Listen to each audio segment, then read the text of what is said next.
আসসালামু আলাইকুম। নতুন একটি নিয়োগ বিজ্ঞপ্তি প্রকাশিত হয়েছে রাজবাড়ী জেলা প্রশাসকের কার্যালয়ে। পদের সংখ্যা এখানে রয়েছে অফিস সহকারী কাম কম্পিউটার অপারেটর 7টি পদের সংখ্যা, হিসাব সহকারী 4টি পদের সংখ্যা। বেতন গ্রেড হচ্ছে দুটো রয়েছে, 16তম বেতন গ্রেড। এখানে উচ্চ মাধ্যমিক পাস করলে আবেদন করতে পারবেন।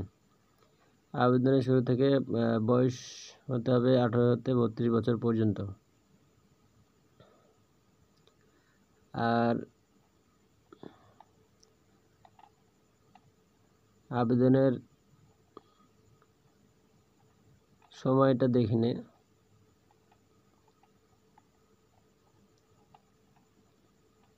এই যে অনলাইন আবেদনের পত্র হচ্ছে 20 এপ্রিল সকাল 10টা এবং শেষ হবে 20 মে বিকাল 5টা।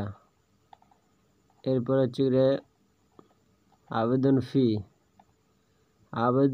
হচ্ছে